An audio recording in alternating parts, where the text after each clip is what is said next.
Let's talk about management. I know it's not the most exciting topic maybe, but it's a really important topic, especially for those of us that are in ministry. In this chapter, Management 601, I begin by making a really important distinction for us between leadership and management.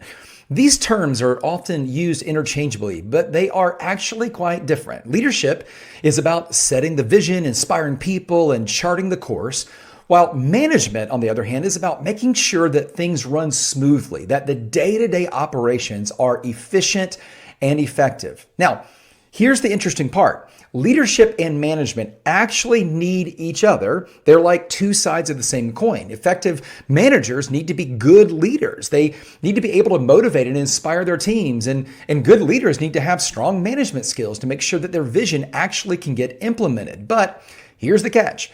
Management can sometimes stifle innovation. Think about it. Managers are all about keeping things running smoothly, following established procedures, and honestly, minimizing risk. It's not exactly a recipe for creativity and out-of-the-box thinking, right?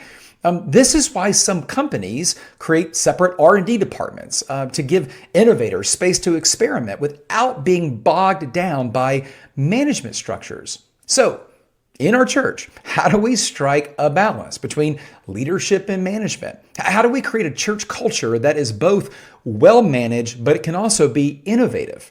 We need to be intentional about creating systems and structures that actually support both.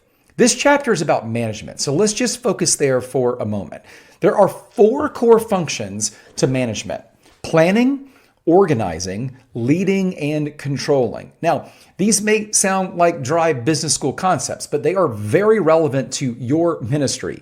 Let's talk about each of them very quickly. Planning, number 1, is all about setting goals and figuring out how to achieve them. Now, we're not creating something new. That's leadership. It's about setting goals and figuring out how to achieve what's been decided. What is the mission? What already is the strategy? It's about being proactive, though, not just reactive. So in a church setting, this could look like developing a strategic plan for reaching people who are unreached in your community, or creating a budget for the year, or even planning out the details of a Sunday service.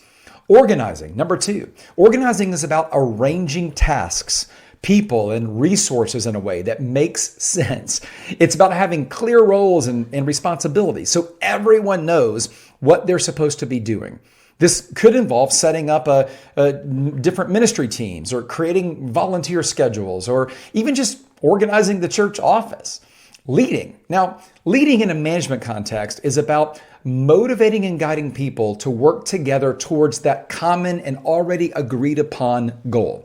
It's really about building relationships and communicating effectively and empowering others to use their gifts. So in a church setting, this may look like leading a team of volunteers, mentoring a younger staff member, or even just setting a positive tone for the whole congregation.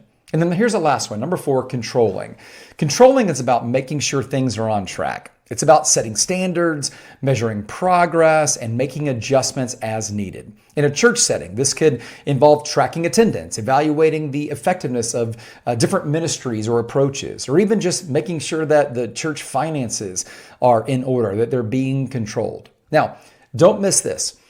All of these management functions can actually help us create more space for the Holy Spirit to do the work that only it can do. When we are organized and efficient, we create more time and more energy to focus on the things that really matter, ministering to people and sharing the gospel. So what's the takeaway? In this course, in this chapter, here's the big takeaway. Don't underestimate the power of good management and those 4 elements of management. It's not about being controlling or bureaucratic or creating rigid systems. It's about creating a process, a framework, a system that can support our mission and free us up to all do what we do best. Here's what I would encourage you to do. Take some time to reflect on those 4 functions of management and how you can implement them in your own church. You may be surprised at how much of a difference it actually makes.